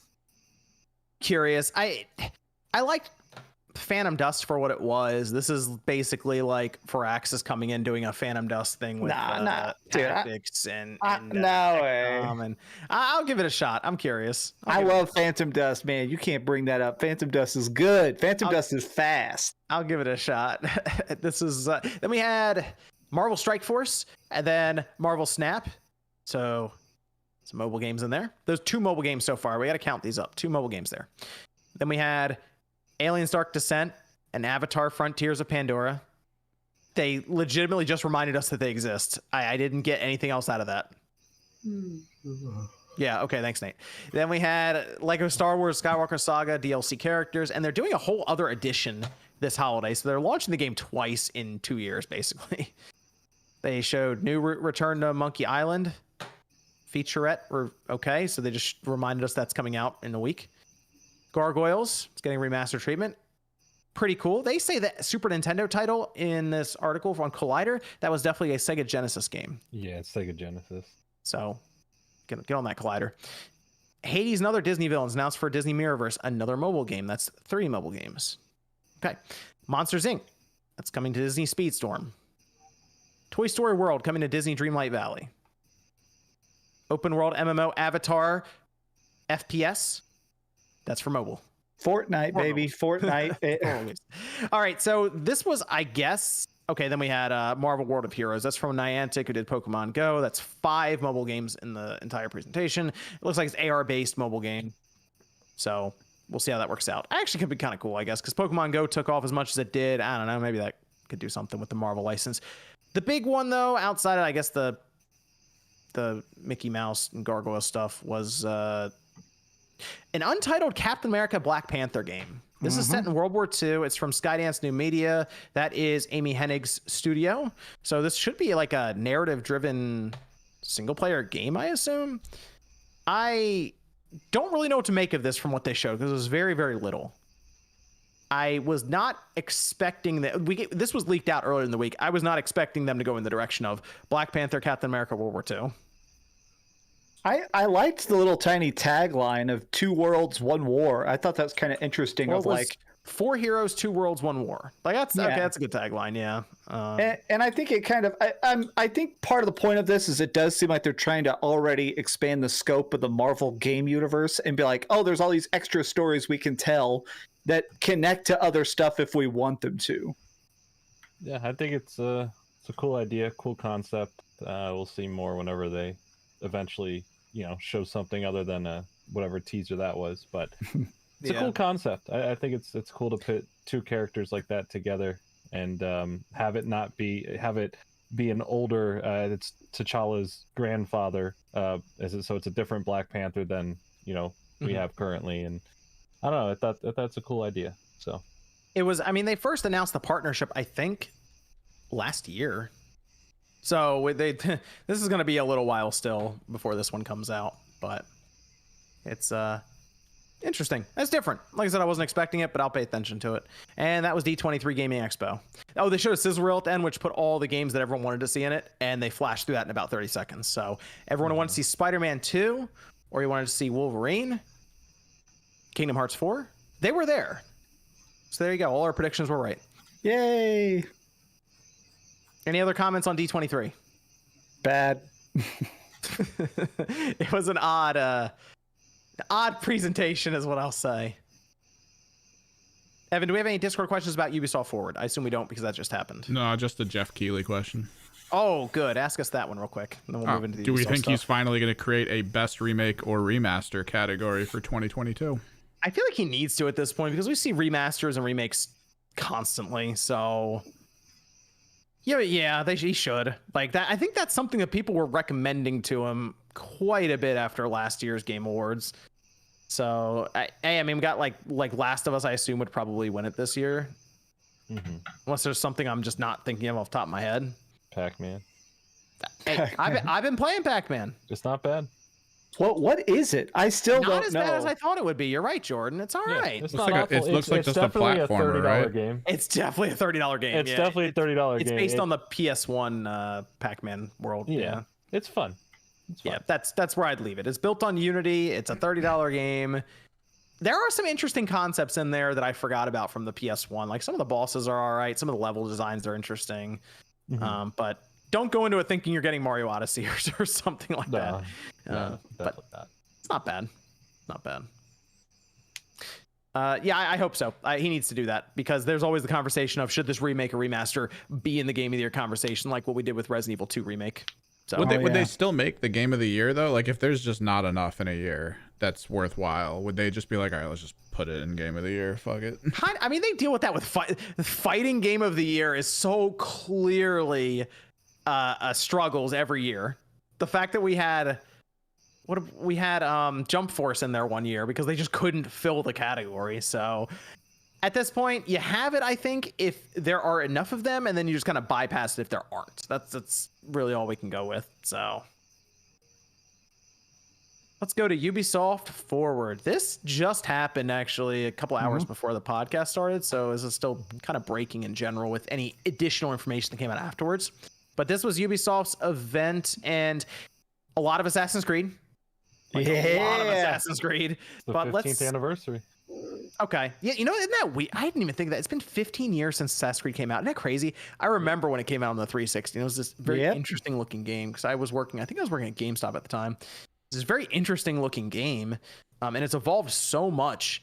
And there have been so many different games in the series in 15 years.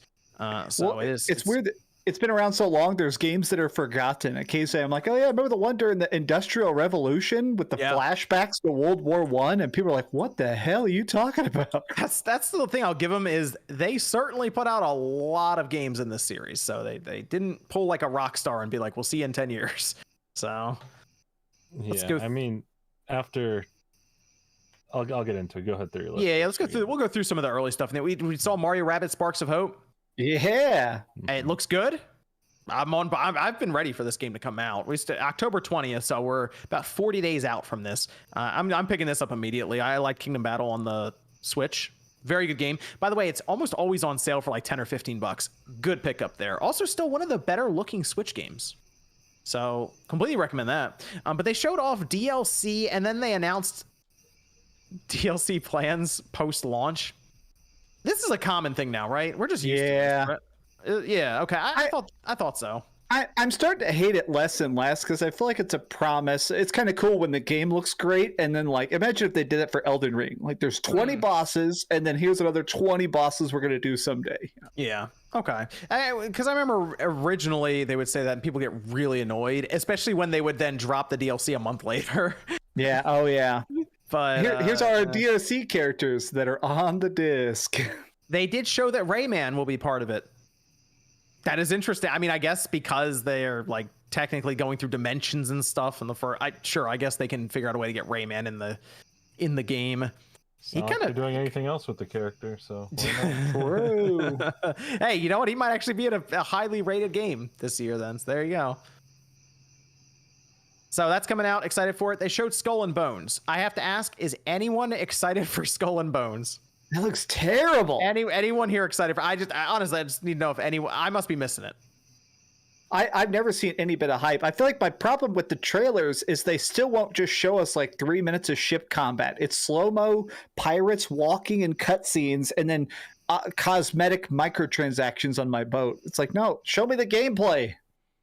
Yeah, I feel like this is gonna be a live service game they attempt to hold up, and it just doesn't catch on. Although Riders Republic is still going. They showed off season 4 for that, and I did not know people were into Riders Republic like that, but seems like they're still adding a lot of extra stuff to it. Division 2. This is another one that I'm actually surprised is still going. That is actually surprising. Season 10. No, season 11. Okay, season 11 will launch this year, which will continue the core Division 2 story. 5 years, Division Year 5. Wow. I thought that game was like done. I guess people are still playing that too. Wow. Or Ubisoft is doing everything to kind of hold it up. I don't know. They showed off. Good. I was going to say, I thought they stopped development. I seem to recall them saying they were going to stop and start on Division 3, but I guess I just brain farted because they're definitely still doing Division 2. Division 2 was fine, but you get to this point where they're in season 11. I don't really feel like getting into it now. I'll get into the fresh start Division 3 whenever that is, but I just kind of hang out, wait then for that to happen. You were really into Division. Was that the first one, Evan, when that dropped, or was it the second one too? First one I got into. Second one I didn't get into as much. I mean, I played it for a bit. It's my friend who played. Dude, he played that up till like, God, the last LAN party I went to with him a year ago. They've been putting out dungeons, I guess would be the MMO term, but just like big missions for endgame stuff constantly, and they're really weird. Some of the things I've seen him do to overcome certain events, like all hiding in a corner, switching gear, like live in a combat, and then dropping abilities so they don't die. It's like, what's happening? Why is this how this is played now? But it seems to be the case. Okay. Oh, all right then. The Division Heartland. It's a free-to-play experience on console.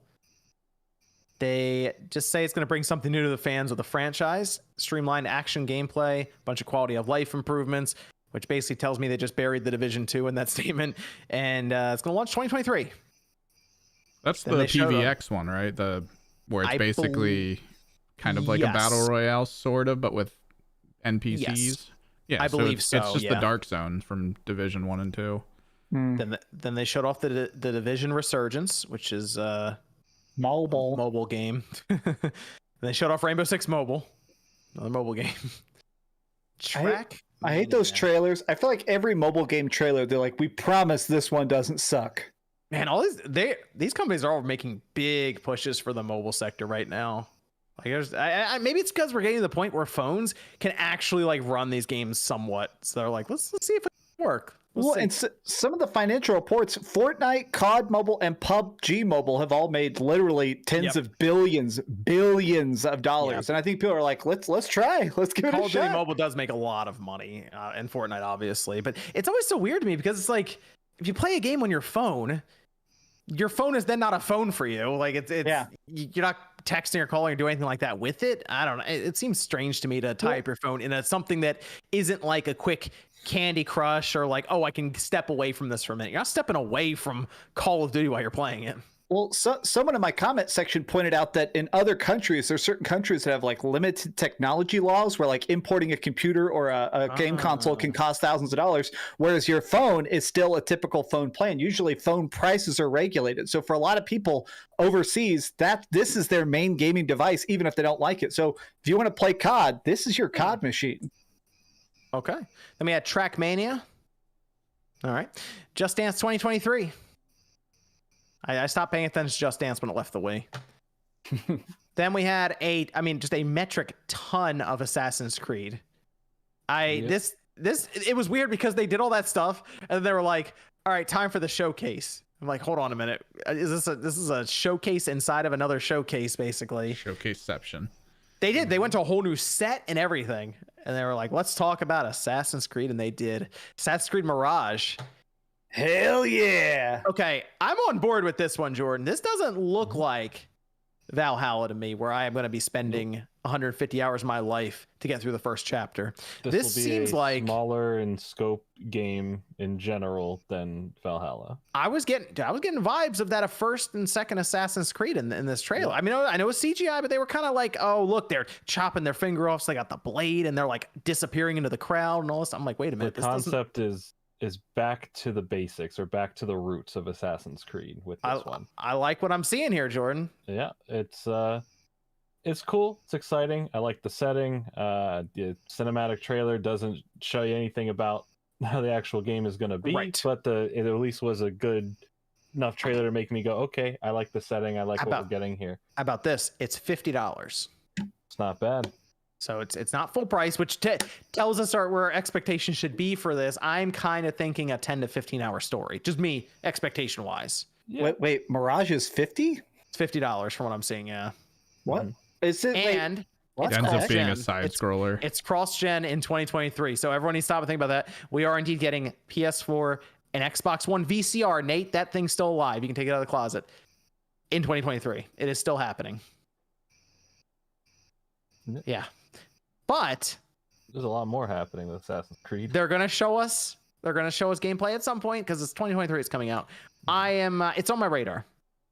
Yeah. I am much more interested in this than I have been in something like a Valhalla or even Odyssey, because Odyssey was another time sink. I liked Odyssey a lot, though. I liked it. But it was a time sink. That's after that, though. I was like, maybe I'll pass on with the new era. The last 3 Assassin's Creed games, the Assassin's Creed of it has not felt like Assassin's Creed. No. It's just become some open world game with the title of Assassin's Creed. Yeah, which is fine, but it's this is proper Assassin's Creed. If you were a fan of, as far as we know, if you were a fan of Assassin's Creed 1, 2, 3, even Black Flag, just I guess minus the pirate stuff, then this game is going to be probably up your alley of excitement.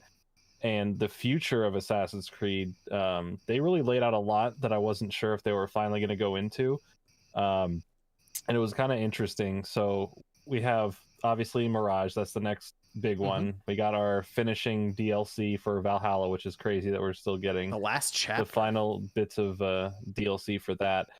Speaking of mobile, there's a full-fledged Assassin's Creed mobile game coming to China. Full-on Assassin's Creed game on your phone, apparently. Finally, the mobile game announcement. Yeah, I don't. That's cool. Whatever. I'm not gonna play it on my phone. even if it was there. I think it might be just exclusive to China, but whatever.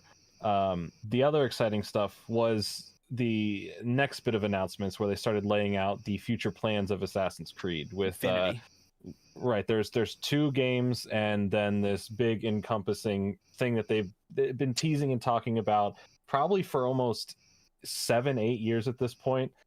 This big all-in-one standalone multiplayer connected game that will, and especially how they showed it off, like after they showed off the 2 new game announcements, they showed Infinity kind of encompassing those in there, and it's going to be some sort of always online expanding game. You're able to go in through all these different eras and explore, and we'll eventually see that, but I'm glad in the meantime we're going to see these other games finally. The Japan game, Yes, that has been talked about for so long. In fact, before Valhalla came out, it was a big decision of which game were they going to lead the franchise with next. Do they go forward with the Valhalla game, go forward with the Japan-centered game? And they went with Valhalla, which is fine, but I'm excited that we're finally getting the Japan one. And to what style of Assassin's Creed we're going to get from that, if we're going to get a old school Assassin's Creed or a new school Assassin's Creed. I think it's definitely based on the open world comments going more of the new school way, which is fine. I think we're just going to get a Ghost of Tsushima right there. I was going to say, did you see some of the key art for it? They put out like a little piece of concept art, and it definitely, to me anyway, has some Tenchu Ghost of Tsushima vibes to it. Yeah. I mean, this is the announcement a lot of people have been waiting for, is for Assassin's Creed to finally go to Japan. Yeah. And that's how you lead off Assassin's Creed Infinity, which they did call their hub, by the way. Right. So I think your account system will be linked to it, and it will just go between all the different games, basically. So if you want to buy your currency, microtransactions, it'll work across all of them, basically. Well, it also sounds like, because they talked directly after that about bringing back multiplayer, I also think you'll go into the Infinity Hub, and there'll just be like a part of it that is all the multiplayer. So if they come out with a new game, they can just also keep building onto the single big multiplayer. Yeah. Okay. It should be something along those lines. And then last it is code name Red, by the way, for that Japan feudal Japan Assassin's Creed game. Go on, Jordan.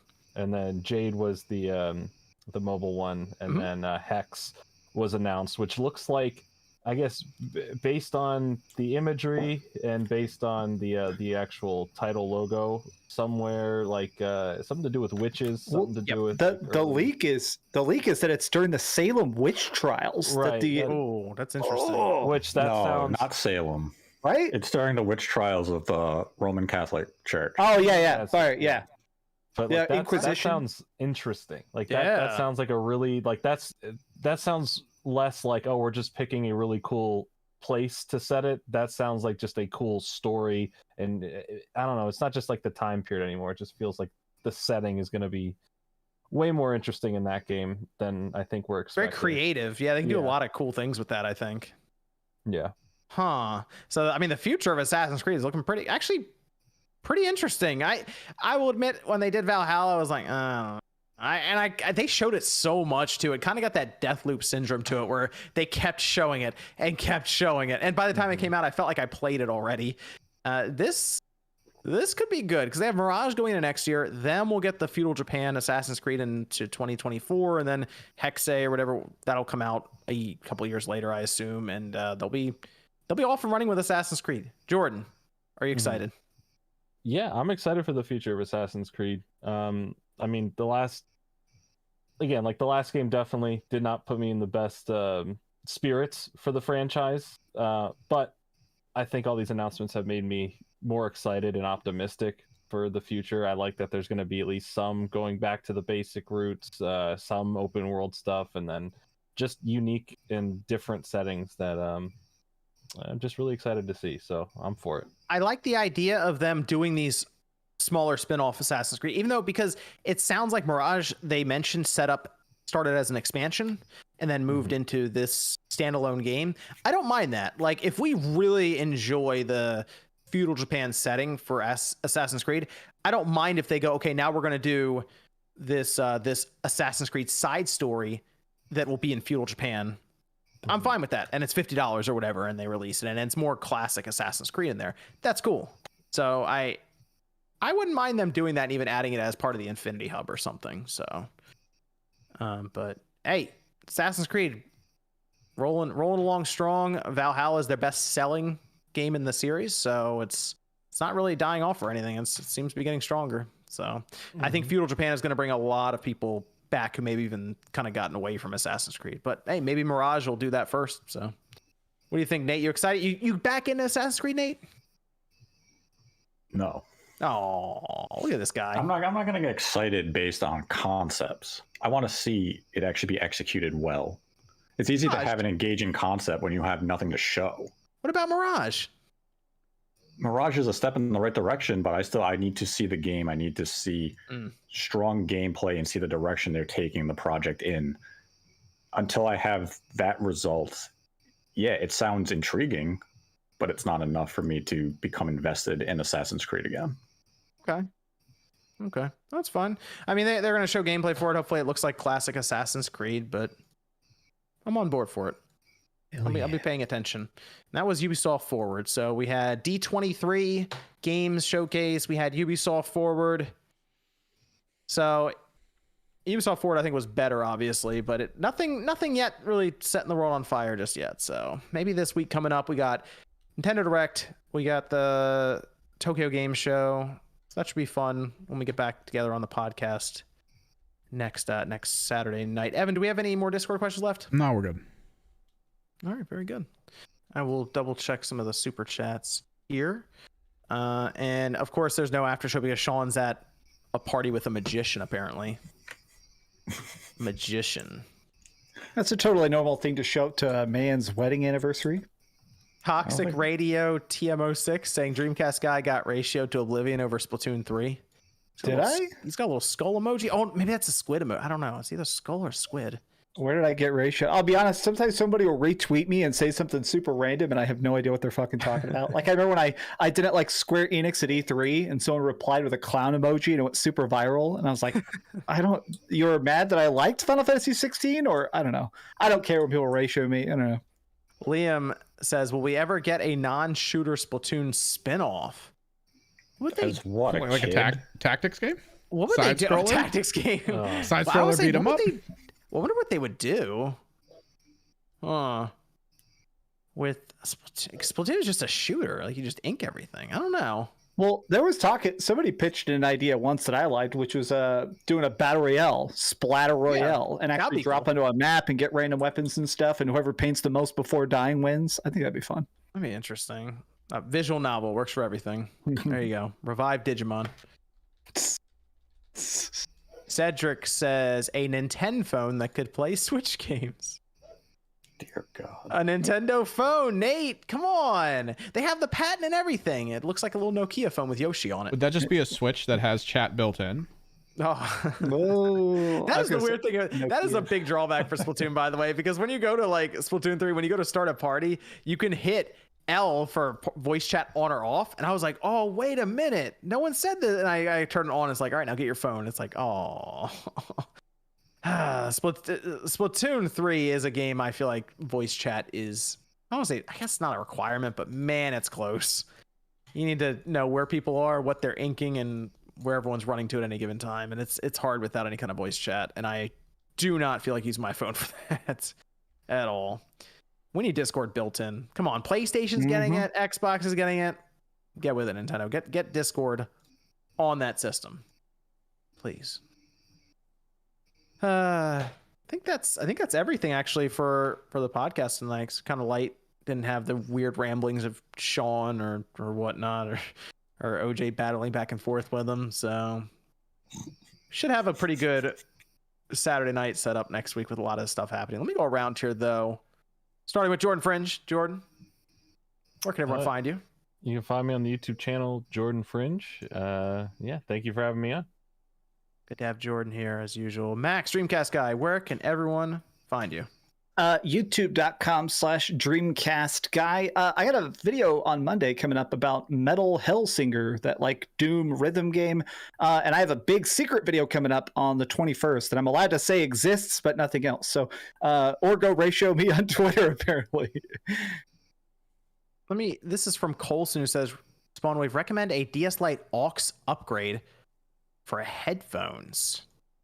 DS Lite. I mean, they have, if you can solder it in, I know they have stuff that helps with the amp inside the DS Lite.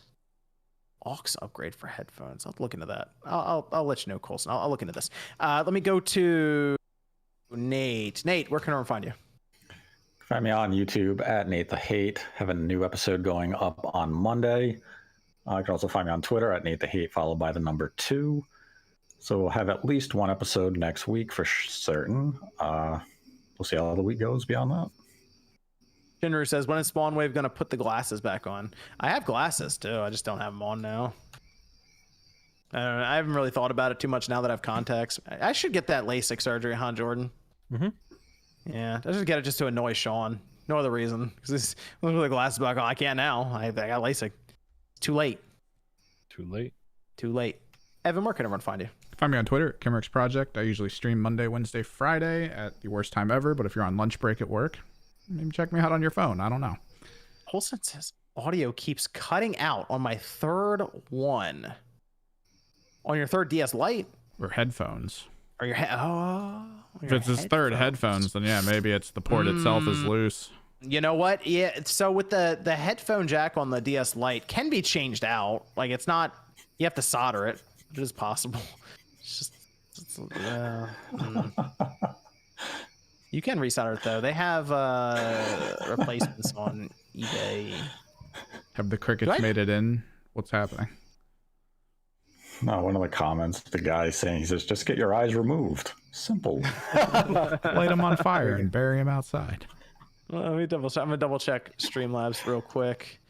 Let's see. We have Pyra says, fixing my sleep schedules, can't watch live, rip. With 343 canceling split screen co-op, I've been wondering if that could put them in legal trouble for false advertising, since people would have bought the campaign for that feature being promised. Ooh. What do you think about that? I don't think so, though. As long as there was any time in a trailer that says these features are not final, they can take out and change anything they want. I mean, that won't stop people from trying. Yeah, I mean, anyone can present a lawsuit, but it doesn't mean a court is going to listen to it. Yeah, I mean, we see class action lawsuits for stuff constantly. Yeah, I mean, you have in, what is it, the UK, where people are suing Sony for $9 billion because they raised prices of games. Oh yeah, it's a good case. Yeah, that's going to be thrown away immediately. Yeah, so I can see someone trying it because they're going to comb over all the stuff they said, but I don't know how likely that is. All right, Colson, so you said it's the headphone jack on your DS Lite. I looked just to double check real quick. The replacement part is kind of expensive, but DS Lites are not. So he it says honestly, the OEM replacements keep repeating. Oh, Then the fault. Okay, if it's cutting out while you're playing, usually there's like a mini capacitor or something along the line. It might just be. I see faulty. because I see some OEM replacement. Okay, Switch Lite headphone jack replacements here. Yeah, because these ones aren't too bad. This is like $6 to get one of these. Yeah, It's got to be something on the board then that just running at to some point, I guess, overheats or something and then cuts. Well, if you do like your DS Lite in the shape that it's in currently, DS Lite motherboards are like under $30. Buy the whole board. I'm looking at them now. They're less than $30. Rather than keep hitting your head against the wall there, I would just get a replacement DS Lite motherboard. Here's one for $24. Buy that, drop it in, call it a day. Because remember, none of the info is on there. Once you pull the battery, they all basically revert back to the setup screen. So that would be my recommendation on that one. This is from Liam. Says, if we assume it's 4 years or so before Splatoon 4, is Splatoon 4 current gen, cross gen, or next gen? I'm going to say it's probably next gen. What in the hell? I mean, if we're in 2026 and there's not a new Switch, just enjoy 3 for now. Right? I can't unless I know. Don't worry about 4. Tat says, I don't think Nintendo needed to revolutionize Splatoon 3. How do you do that when the Splatoon series itself doesn't have a competitor to prove that its formula can be expanded upon? Competition is what creates innovation. Well, but I still think you could have done something. Like, honestly, my favorite thing about Splatoon 2 was the addition of Salmon Run. Salmon Run is so fun, and they brought it back for this one. I don't know. I feel like they could have done something, whether it is like solo modes or different sized squads or some additional like zones or something. I don't know, like more customization, more random modifiers, so the squids are big, or there's more paint, infinite paint mode. I don't know, there's so many ideas and they did none of them. That's my thing, is that it's just the exact same game, which is great. But again, I see there, Coulson, looking to the capacitor, like 3 on the board. I just wouldn't hit your head against the wall too much when the boards are super cheap for the entire thing. Well, he might have a modded board, which is probably why he's trying to keep it. Okay. Yeah, I understand. Okay. Yeah. But I think that's it. Toxic Radio's Dreamcast guy is a Splatoon capper. I think that's everything for tonight. Like I said, finish up a little early, but next week we'll be back full strength. MVG will, well, I don't know. Tokyo Game Show will be midway through. I don't know if MVG wants to come back yet. He's still missing. He's not gonna be back next week, just conveniently, you think? No, he doesn't return until the 18th. Oh, dude, he planned this out. When I said I was going to be on the show tonight, someone said, Dreamcast guy's been ducking for 2 weeks because everyone's going to dogpile him for liking Saints Row. And I was like, maybe, I don't know. He planned this out. I'm telling you, MVG's not coming back until after Tokyo Game Show, just to make sure. Yeah, I'm telling you. Okay. Well, thanks everyone for joining us tonight on the Spawncast. We will be back next Saturday night, 9 p.m. Eastern Time. We'll see you guys then. No outro talk? Okay.